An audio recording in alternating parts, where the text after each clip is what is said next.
Assalamualaikum warahmatullahi wabarakatuh. Hai anak manis, senang bertemu dengan kalian kembali.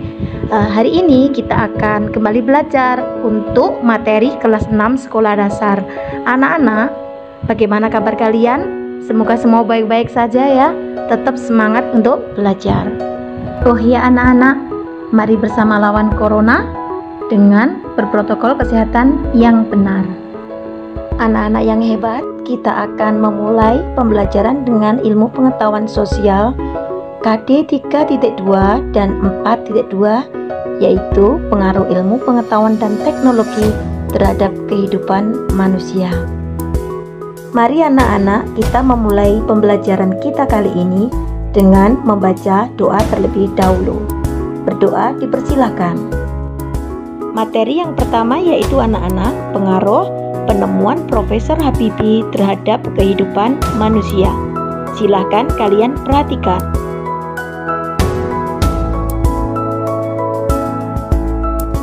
Anak-anak, B.J. Habibie dikenal sebagai seorang inovator jenius dari Indonesia. Adalah seorang inventor di dalam teknologi kedirgantaraan. Salah satu kontribusi terbesarnya adalah menemukan teori crack progression. Apa sih crack progression? Crack progression adalah teori yang digunakan untuk memprediksi titik mula retakan pada sayap pesawat terbang. Apakah bisa? Bisa anak-anak. Nah, kalian kalau melihat beberapa tahun terakhir itu sering terjadi kecelakaan pesawat, itu bisa jadi terjadi karena crack progression, yaitu keretakan pesawat yang tidak segera terdeteksi.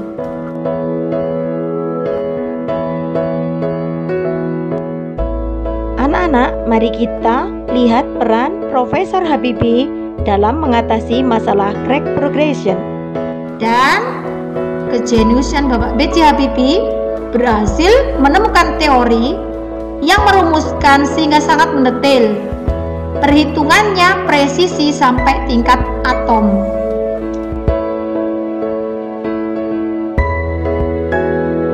Itu kalau atomnya retak satu saja, Bapak B.J. Habibie bisa mendeteksinya sehingga bisa mencegah kecelakaan fatal dari pesawat terbang.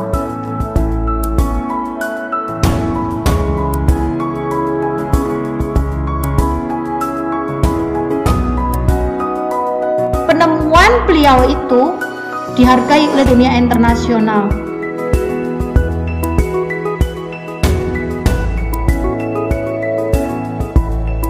Luar biasa. Nah, anak-anak terinspirasi, harus. Sekarang kita akan mempelajari yang lebih luas lagi anak-anak. Tentang pengaruh penemuan alat transportasi terhadap distribusi barang. Kita akan melihat nih, sebelum ada transportasi bagaimana?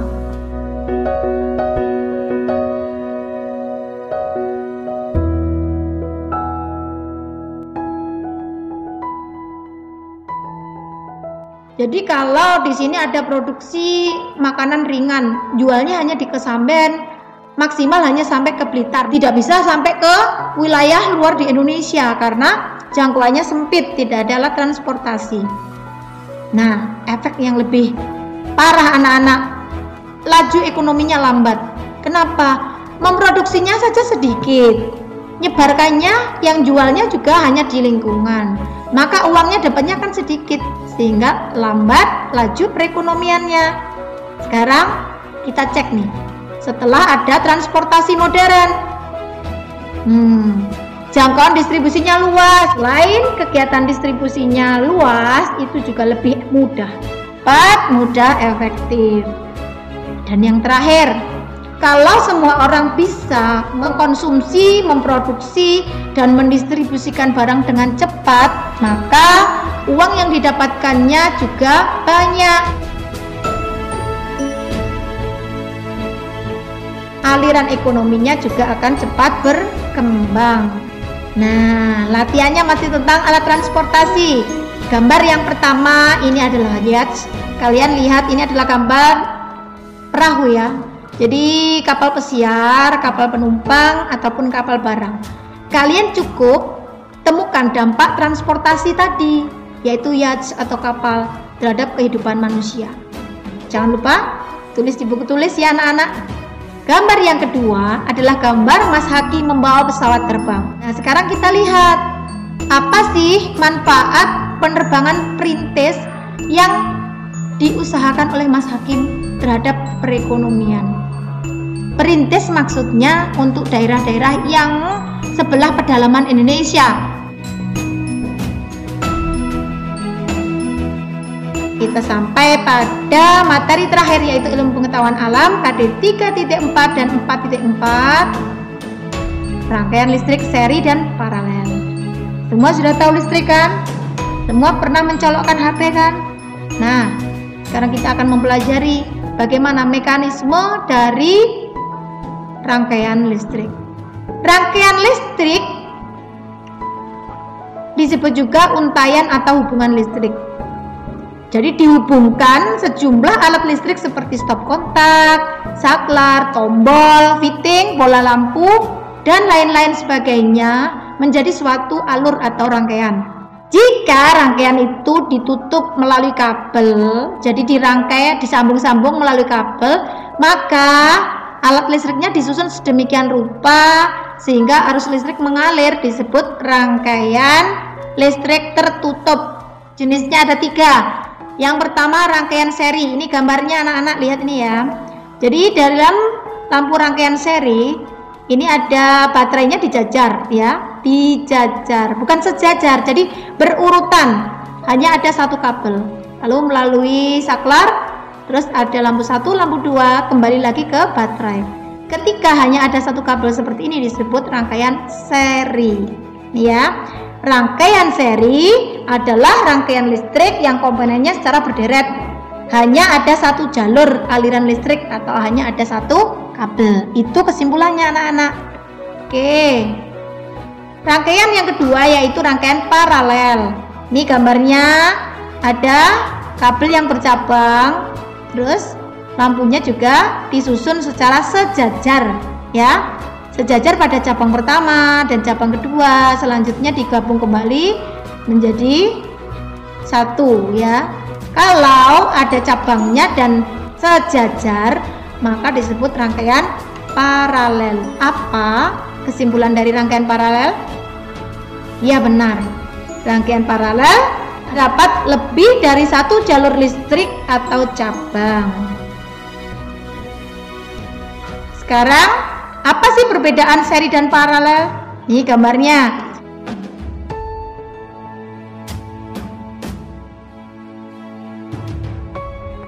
Rangkaian seri berurutan, tidak bercabang. Kelebihannya dan kekurangannya apa? Kekurangannya jika salah satu lampu padam maka semuanya akan mati. Nah, kelebihannya hemat kabel. Dan kekurangan selanjutnya adalah berbicaranya tidak sama terang. Kenapa? Karena arusnya itu diambil lebih dulu oleh yang paling dekat sumber listrik. Selanjutnya, bola lampu kedua ini mendapat sisanya. Bola lampu yang ketiga itu mendapat porsi yang paling kecil. Nah, bagaimana dengan rangkaian paralel? Itu kebalikannya.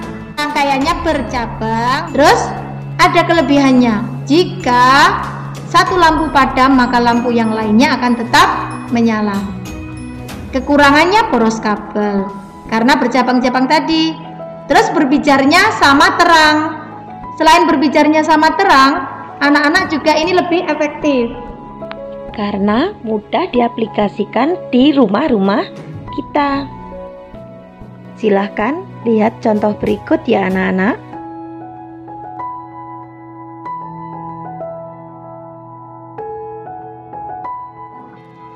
Baik anak-anak, sekarang rangkaian yang terakhir yaitu rangkaian campuran.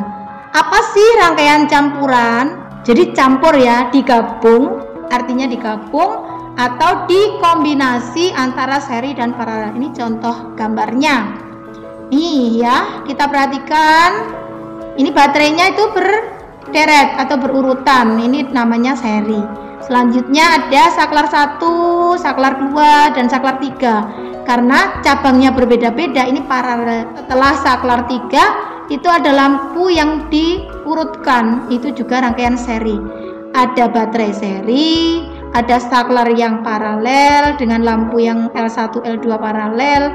Sedangkan lampu L3, L4 itu disusun secara seri, maka yang semacam ini disebut rangkaian campuran atau rangkaian kombinasi.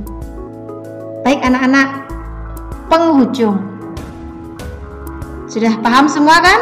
Waktunya evaluasi. Di penghujung, kalian cukup mengidentifikasi lampu lalu lintas itu menerapkan jenis rangkaian listrik apa sih? Terus tolong jelaskan mengapa kalian berpendapat demikian. Hati-hatilah menggunakan energi listrik ya. Energi listrik itu membantu, tapi juga berbahaya bagi kehidupan kita. Terima kasih. Assalamualaikum warahmatullahi wabarakatuh. Tetap semangat, jaga kesehatan. Jangan lupa bercita-citalah yang tinggi. Bye.